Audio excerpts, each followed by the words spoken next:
Good to see old friends and lots of new faces as well. I love how there's a new generation of scientists coming into this field. And even just 10 years ago, as Morten and Alex and Danielle can tell you, this field really was nowhere. In fact, when I was starting to work on aging medicines or longevity medicines, it was widely regarded as a crazy thing to be doing. So it's really, I got to say, really emotional to be up here today. Thank you. But you're not here to listen to me talk about my emotions. You're here to see some data. And so I'm happy to share some new data with you. I'm not going to talk about a few things that have been happening. I think that's, can only talk about one main topic. So I'm not going to talk about the NAD work, unfortunately. I'll give you a quick update. NAD boosters, the main one that's being developed into a drug at Metro Biotech, has been in humans for 3 years, is showing efficacy. We've published a couple of papers on that already, and others have shown similar results of lowering cholesterol, lowering blood pressure, and improved what looks like improved endurance, like we saw in the mice. We're seeing something of a signal in humans. So I'm not going to talk about that. And my name's all over the internet with NAD. I don't sell NAD supplements, by the way, but a lot of people think I do. But what I want to talk about and focus on today is what is a new topic and an old topic. It started my career, and it may very well end in my career. If hopefully there isn't an end to my career, except at my funeral. I want to keep doing this. So those of you who were around 30 years ago will remember that the epigenetics of longevity started around the mid-1990s, largely based on work in yeast cells, which I was very fortunate, in fact, unbelievably lucky to land in a lab, the lab of Lenny Guarente at MIT. Brian Kennedy, who's here, was the postdoc who was, graduate student, I forget, he was already so mature. He taught me how to wrangle yeast cells. This is an old yeast cell in yellow. I've stained it with bromophenol blue. It's acidic. And Brian taught me how to study yeast cells, and those were some golden years. We had 4 years where collectively as a group, I won't go into exactly who made the discoveries, but Brian initiated the project, Matt Kaberlein came in, Shin Imai, who discovered NAD and the Sirtuin connection. It was a golden age, and many of the scientists in that group went on to become famous scientists in their own right. What we discovered in those days, and I'll give Brian credit for discovering the Sirtuin mutation, which led to the Sirtuin field as we know it now. The Sirtuin field was interesting because when we first discovered it, or when Brian came up with this finding of Sirtuin, it made no sense. We were thinking we're going to find a gene involved in DNA repair or a gene involved in antioxidant activity. Instead, out came this silent information regulator number 4. What the heck? That makes no sense, nothing to do with aging, right? But over the next 6 to 12 months, we started to figure out that there's probably something to do with silencing and aging and controlling of gene expression. And we proposed, or Brian proposed, that there's an age locus, which turned out we discovered is the unstable ribosomal DNA. But all of this is now history. What's more important is, what did that teach us about our own aging? And that's what I want to tell you today. So Sirtuins, if you don't know, are epigenetic regulators. They deacylate proteins, the lysines on proteins, including histones. And in doing so, they can regulate many proteins, including the compaction of chromatin. And the reason I said that the Sirtuin field is interesting is that we got distracted as a field in the 2000s. Now, we did some good work as a field. We found that the environment controls the Sirtuins, the amount of glucose, the amount of temperature, amino acids. We linked a lot of signaling and environmental inputs to the Sirtuin activity. But what we really didn't focus on for a long time, and we should have, is the epigenetic role of Sirtuins. We were more interested in mammalian Sirtuins controlling p53 and NF-kappa B, and isn't that really cool? It all makes sense. But really what bugged me as a scientist was, what about the epigenome? What is going on in mammals there?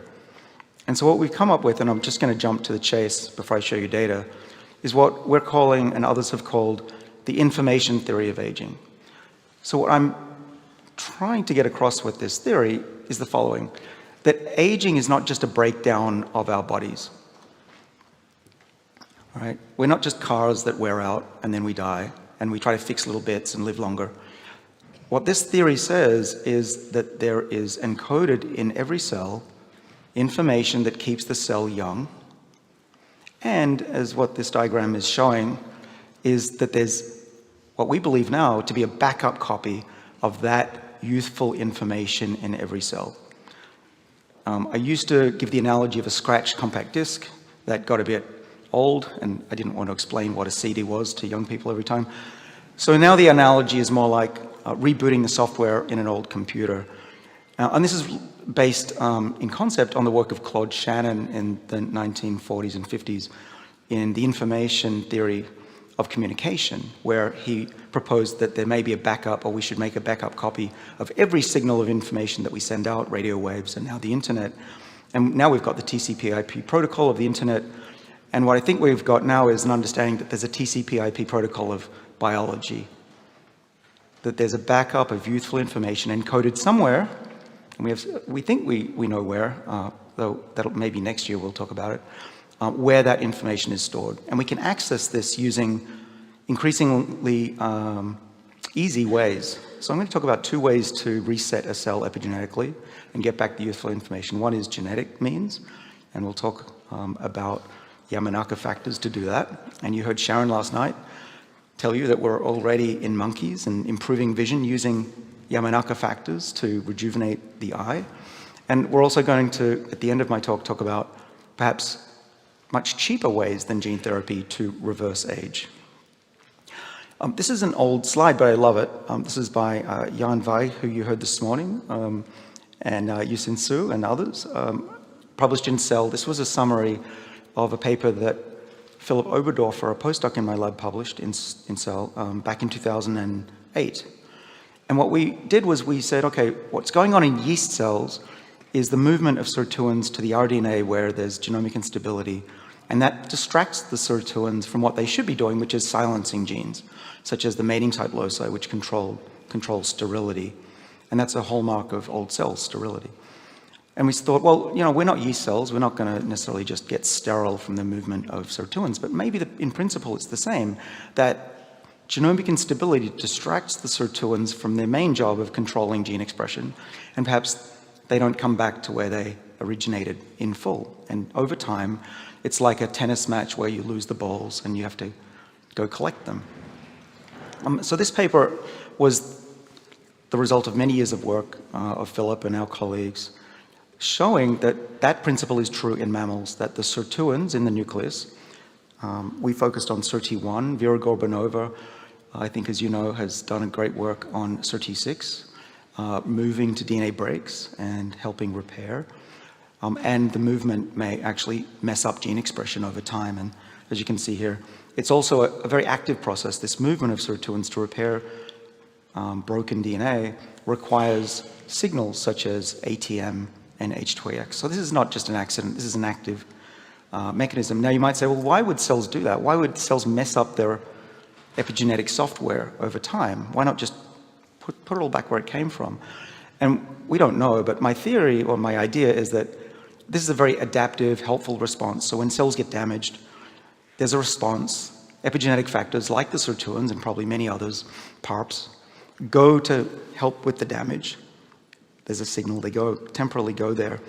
And that's coupled with transcription so that genes that are involved in repair and metabolic changes in response to damage coordinately get expressed. So in this system, we saw that Sirti1 leaves to go where it's needed to repair DNA, and these genes that were once silenced by the sirtuins come on temporarily, such as DNA repair and metabolic changes, more glycolytic. And then, if all goes well, then the sirtuins come back, the DNA repair proteins get shut down because you don't need them around as much, and metabolism goes back to normal, all great. But probably what's happened is that we haven't been selected to live beyond, about 50, 60 years. And so the system works pretty well for young cells in young organisms, but not so well when we're old. And that's known as antagonistic pleiotropy, as you know, and it's perfectly consistent with that.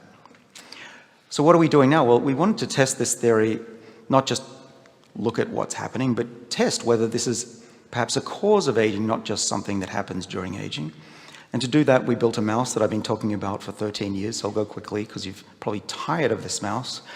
Fortunately, we published it finally after 13 years. We got it out there in January. The ICE mouse stands for inducible changes to the epigenome. What we did was we mimicked genomic instability by cutting the chromosome rarely in a mammalian cell or a mouse. And we showed after many years that this does not cause an overt accumulation of mutations. In fact, we could not find mutations that were caused by the cutting of this enzyme called PPO1. And also, one of the criticisms of the paper by some is that this is probably causing cell death because it's causing DNA damage. Well, actually, we designed this system to be very, very mild. These cells do not die. We see no evidence of apoptosis in the cells or in mice when we turn it on. We typically turn it on for 3 weeks. And I call it chromosome tickling because it's not a lot of DNA damage. The cells, in fact, when you grow them in a dish, they don't even slow down in their cell cycle, and they don't show on a Western blot a DNA damage response. Right? P53 does not become phosphorylated even when you turn on this cutting enzyme. Cells can deal with it really well, but it's enough to tickle them so that the Sirtuins get distracted. And 3 weeks later, we've got a change in the epigenome, but not a change in the genome. That's very important, right? We know that mutations can help drive aging, but we wanted to separate damage and changes to the genome from changes to the epigenome. And using this system, I believe that we've done that. So now we can ask the question, do changes to the epigenome have anything to do with aging as well? And the answer that we came up with was probably, because the mouse that was treated when it was young for 3 weeks with this system did have epigenetic changes that we can see that are very similar, if not identical, to normal aging. Transcriptomics, we did proteomics, mapped most of the changes across the histones. And the mouse you can see on the left there is the one that was treated 10 months beforehand. And then we think we initiated a domino effect of change to the epigenome.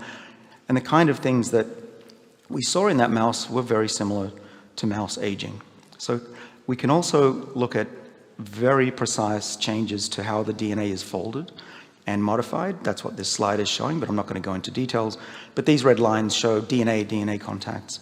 And after the treatment with the cutting enzyme and everything's repaired, if you do the genome, you say there's no difference. DNA is the same. But if you look at the folding of the DNA with these red loops here, big differences, okay? And so we think, or at least we're testing the hypothesis, that these changes to how DNA is arranged in cells is a major driving of disease in mammals.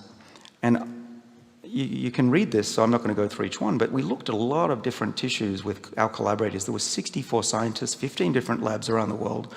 Rafa de Cabo's lab helped us greatly, among others who are here. We looked at the clock with Vadim and Steve Horvath. We're looking at bones, we're looking at eyes, we're looking at skin, muscle, and every time we gave tissues to another lab, they came back and said, yeah, this is aging, okay? Including the epigenetic DNA methylation clock, which was invented during the study. So just to finish up, now we're going to ask the question, if you can give something to an animal, can you take it away? If you can give aging, can you reverse it? And so Wencheng Liu, who now is at MIT as a postdoc, was a very brave student. He took on the project. It was circa 2014. And his project was to find the backup copy, if there is one, of youthful epigenetic information. And he almost gave up because we were trying genes that were involved in embryonic development.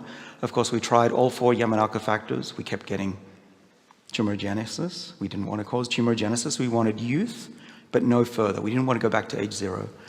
And he almost gave up, and he was, I think he wouldn't mind if I told you that he was to the point of tears in my office. And my job as a professor now is not to do the work, but just to make sure that my students don't quit. And this was one of those moments where Wencheng was ready to quit. And I said, is there one more experiment that we can try? Because my gut tells me after all these years that we're onto something. I just don't know what yet. And he did a killer experiment that worked. Instead of putting the 4 Yamanaka factors in, which is what Yamanaka himself won the Nobel Prize for in 2012, and also I should credit the Belmonte lab, who had shown in 2016, showed that if you pulse the expression of 4 Yamanaka factors in a mouse, a progeroid mouse, you can extend their lifespan. So we knew that that was true. But 4 Yamanaka factors is overtly toxic to human and mouse cells. Okay, unless you pulse, you have to be very careful not to cause tumorigenesis or death. But what Wancheng discovered, to his delight, was that using the 3 Yamanaka factors and leaving off MYC, we could drive cells back 75% in age, but no further. There was a barrier to getting back to 0. And this was our breakthrough. We maintained the cell's identity. Actually, we regained the cell's identity, but we didn't go so far as to erase it. And so he did a really great experiment, which was to now go into an animal. This is in Zhigang He's lab, where he does this model of nerve damage. Now, we chose the eye, not because it was easy, but because it was hard. And also because gene therapies are already approved for the eye. And we thought, if this works, hey, we could try it in humans. And so what he did was to pinch the optic nerve of a mouse, or a few mice, and have a look. If you reverse the age of those cells, what happens? And we know that if you damage an old nerve, it doesn't grow back. But if you damage a young nerve, it can grow back. And so this is the control, the no treatment optic nerve. On the right is the eye, and the left is the brain. And you can see, without the orange dye, a lot of the nerves are dead after this is after 6 weeks. The optic nerve is largely dead. Otherwise, it would be bright orange. But after turning on the 3 Yamanaka factors, that was sufficient to not just protect the cells from dying, and we turned this on after the damage, so this is not just pre-treatment. We can do it 24 hours, 48 hours after. But these nerves also started growing back to the brain, and in fact, we left them for 16 weeks, and many of them went back to the brain. This was unprecedented. But this isn't aging, this is wound repair. So we did glaucoma with Bruce Cassander and his team, and glaucoma worked. Mice got better at seeing. And then I said to Bruce, can you try aging? And most scientists who've never heard of studying aging think this is a crazy thing. But I pushed him and I said, just try it. I've got a good feeling about this again. And so he did old mice. And this is some figures from the Nature paper that came out in 2020. So we use adeno-associated virus to deliver 3 of the Yamanaka factors. It's doxycycline inducible. And you'll have heard Sharon last night saying the treatment that she's going to try in humans will be doxycycline inducible. So you can get your vision back, hopefully, and then repeat every few years. In these mice, we can do that. And we treated them for 4 weeks and asked, can blind mice be made to see again? Before I get to that result, we looked at the DNA methylation in these cells, and it was largely restored versus the control. This is now genome-wide methylation. We worked with Morgan Levine and Vadim, Steve, to look at methylation age, and it was younger in the treated cells in vivo. This was the figure that blew my mind. I did not expect this. This figure shows that there truly is a backup copy of youthful information in vivo. Why? Because if there was no memory of youthful gene expression, those dots, which is individual genes, would be flatlined across horizontal. But the fact that they're along the diagonal means that the cell knows which gene to change the expression, and in what direction, and by how much. That's 3 bits of information in there. And as I said, where that information is stored, we're actively looking. The mice got their vision back. We now know we can do this multiple times. And one of the surprises, nice surprises, was that the changes to the DNA methylome were very similar to the injured eyes that we had done previously. So what I believe is that aging can be driven by epigenetic changes that can be accelerated by a few insults to the cell that we know of. One is DNA damage or double-stranded breaks. The other is crushing cells, which is what I showed you. Vadim's lab has now shown that stresses to the body, even pregnancy, can change biological age. So I think we're starting to see that aging is a manifestation of cells freaking out in response to damage, including DNA breaks, and that is a driver of aging. I want to show this again in case you missed Sharon's talk. OSK treatment of non-human primates improves their vision. And so this is a model of stroke to the back of the eye in a monkey. And the results, which are very clear, is that these are electrical signals at the back of the eye. And the treatment without the Yamanaka factors, those monkeys are blind. They have a lot of nerve damage when you look at them. But after we treat the monkeys with the OSK, a lot of the neurons survive and the electrical signals are largely restored.